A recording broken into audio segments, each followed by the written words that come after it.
On today's episode, you will learn who should focus on building a personal brand, and one of these may really surprise you, as well as 8 must-have pieces to include in your personal brand. I'm Christy Bilbrey. Right after college, I started my career in a Senate press office and then the White House. For the next 7 years, I worked in corporate marketing before starting my own business. As soon as I did, the one thing I realized that none of those experiences taught me was how to market myself. Promoting yourself can mess with your head. Discovering brand storytelling and learning how to put it to work in my messaging saved my business. Once I learned this, I started teaching other business owners how to put it to work in their business as well. I created the Business That Story Built podcast to help strengthen the stories we tell ourselves and the stories we tell others. Audiences crave the human side of businesses. They want to get to know you, follow you, and interact with you outside of the buying experience.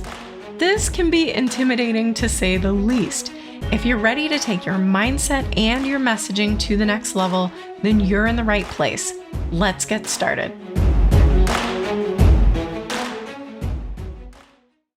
Welcome to my brand new personal brand series. I'm really excited to kick this off for several reasons.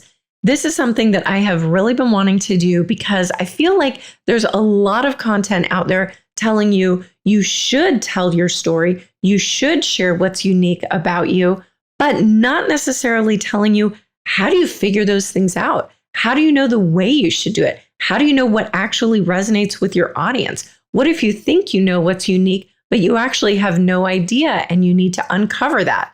Well, that is why we're here today. And that was something I really struggled with when I started my business years ago. And so this is something that I've talked to a lot of people about.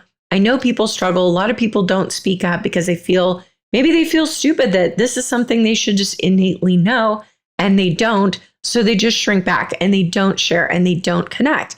But here's the deal. We know that people who are huge names in industries have personal brands. And to do that effectively, they have been able to tap into what is really resonating with their audience, which pieces of their story maybe are totally separate than what you would think from just, I started here, went here, that have been the way that they're able to be vulnerable and connect with their audience. So this series is going to help you with a lot of those pieces, really help you uncover what makes you unique, how to communicate that, where to communicate that. You're going to get tips from me. You're going to get a lot of other perspectives and tools out there. So I'm hoping that you will really be able to elevate your brand, your confidence, and get more opportunities by learning how to have a stronger personal brand. I created this series with a few different people in mind for this. One of those are people who know that they don't know what they should and shouldn't be doing out there, and they want more information. Another set of people are people who think that they do have a good idea, but for some reason, what they're sharing is not connecting. It's not resonating. It's not yielding the results that they want. And the third group of people are those who feel like, hey, I'm doing a pretty decent job, but I know this matters. And I want to hear what other experts are saying about this because I always want to fine tune my personal brand. So that's who I created this series for. So let's go ahead and get started with the first piece of today, which is who should focus on creating a personal brand. Some of these may seem like no-brainers. Business owners definitely should focus on building a personal brand. They are the ambassador of their brand to everyone. Next up, speakers and authors. They need to say, here's why my voice is unique, as well as thought leaders. Did I already say that? I can't remember. And then this one may surprise you, but rainmakers who work for corporations, large companies, large firms, they absolutely need to focus on building a personal brand. Or maybe they're not a rainmaker yet, but that is what they aspire to do. They should start laying that groundwork, learning what they can, and building that now.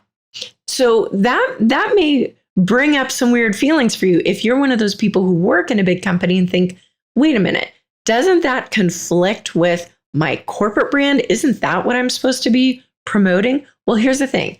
If you're brought in as a rainmaker, or if your firm maybe is grooming you to become one, they are investing a lot in you and what you have to bring them as a firm. What do you have to bring them? Really, it's your reputation. So you need to be building your reputation. How do you build your reputation? You need to know what makes you unique, what you truly have to offer, your voice, your personality. We're going to get into all of that. But that is, at the end of the day, what your clients are buying and what your firm is hoping you are going to be building for them. So you become more valuable to your company by growing your personal brand. Now, another question is, well, again, am I going to get in trouble for this?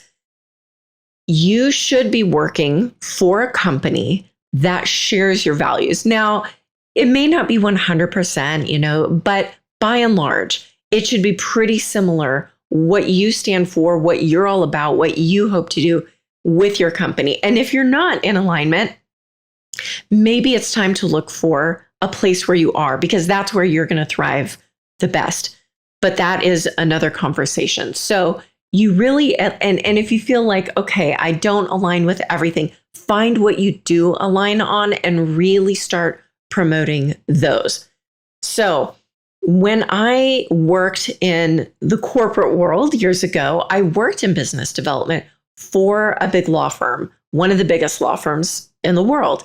And I got to work in business development on a lot of these pitches and RFPs for huge pieces of work.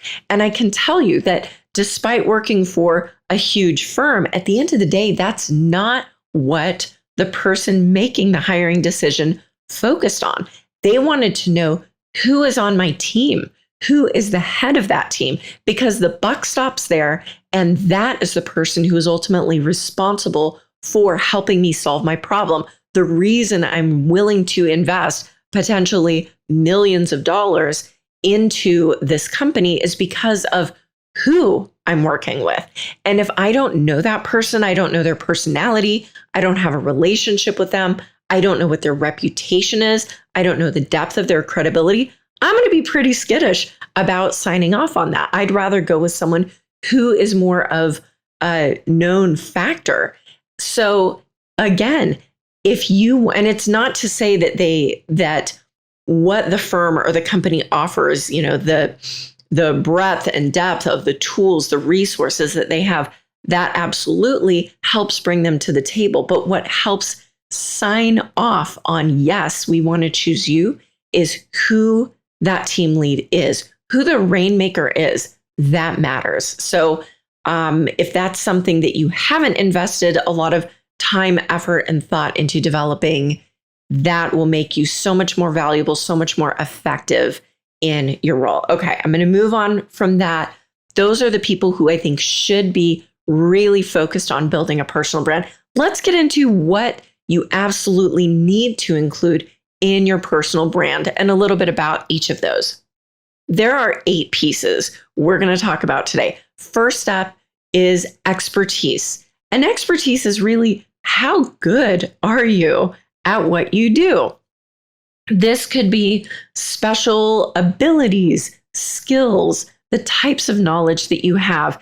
And the way that you should share this, that I have found to be most effective, is think about the types of clients that you've had the most success with, that you have the most fun and enjoyment working with, that you connect with the best.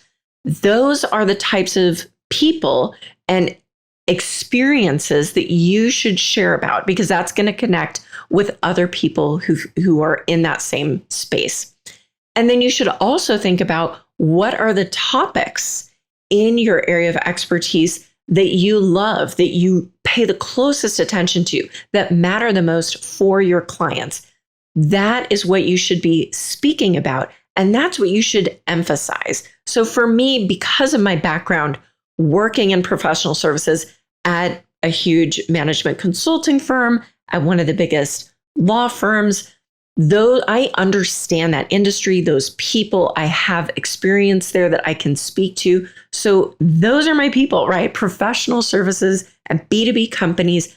That's where I really thrive. So I tend to focus sharing more about those industries. And then when it comes to topics, the topics that I love that make me come alive, what I absolutely love to help people, clients with, those all kind of focus on strategy, brand strategy, communication strategy, brand building, brand story, and podcasting, because I think that's an excellent place to share your stories.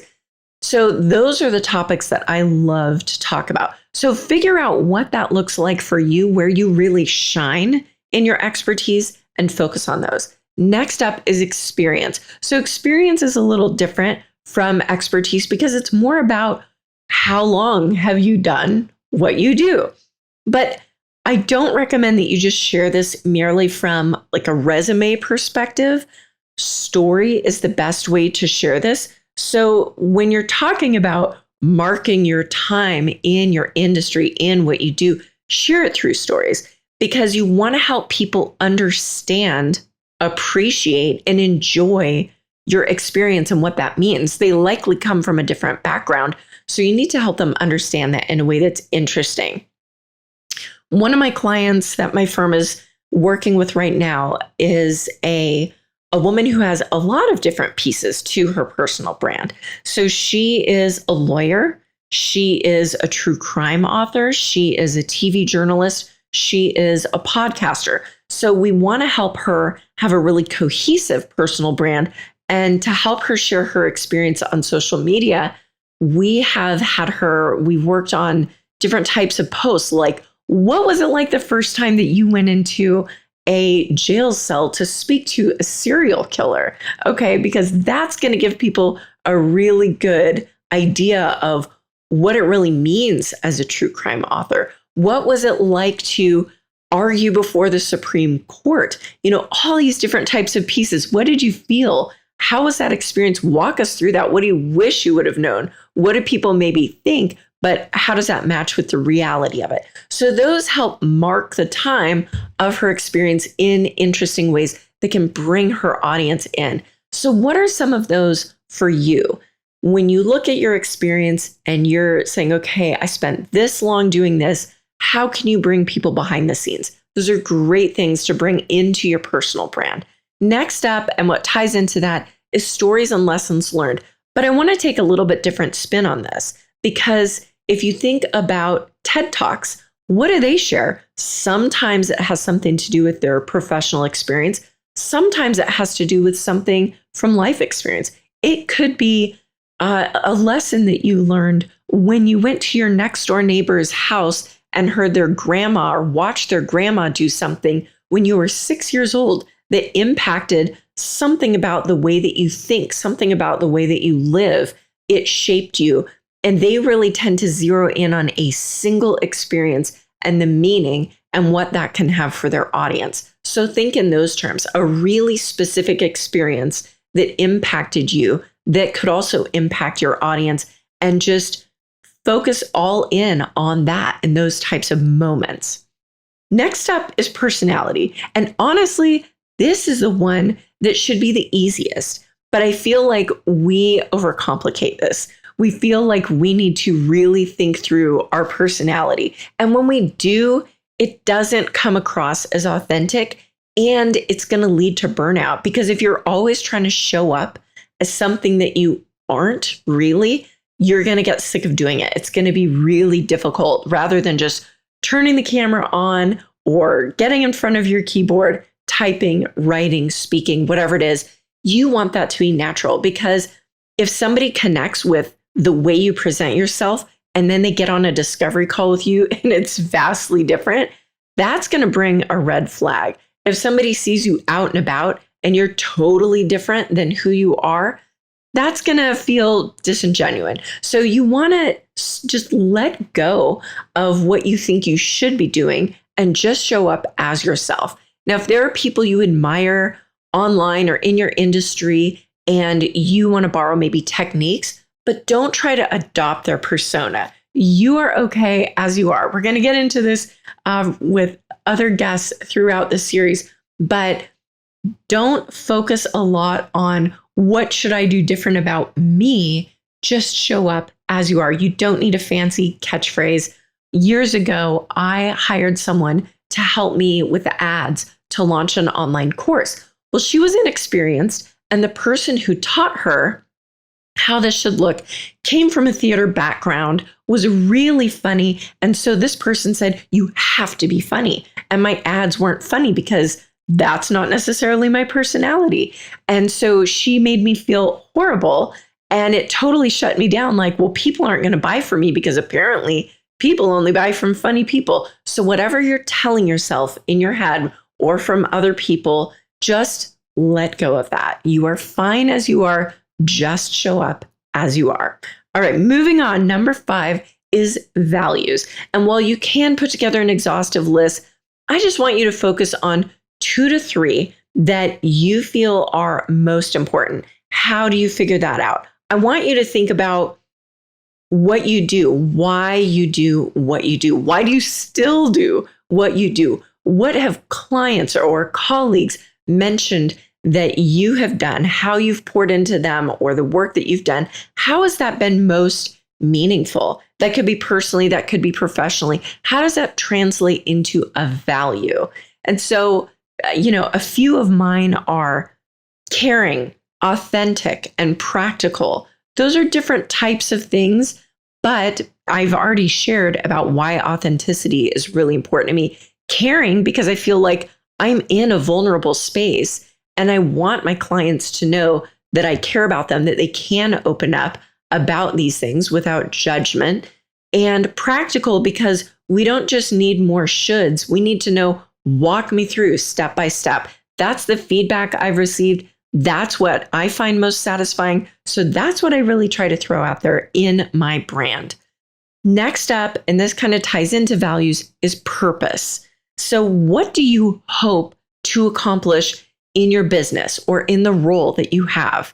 You should get really specific on this and make sure that the types of activities, clients, and whatever you communicate, it should all tie in to this. Otherwise, you're going to have a very scattered approach. If you want to make it clear and easy for people to understand who you are, what you're all about, you need to know this. You need to have it boiled down to a sentence or two. And that will just, the more you keep that top of mind, that will come through in your brand. 7th is reputation. How do others see you? I had a really interesting conversation on my podcast last year with Pat Ford, and he was the former CEO of Burson Marstellers, huge, one of the biggest PR companies, agencies in the world. I think it's now just called Burson. Anyway, he was sharing from his experience with that and what he sees as reputation and the importance of reputation.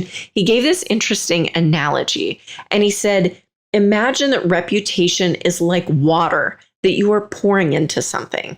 And at some point, something harmful, let's say a teaspoon of something harmful, gets poured into that water. If you have only poured water into something the size of a kitchen sink, that teaspoon of something harmful could ruin all the water and you have to empty the sink. If that's your business, that may mean your business is gone.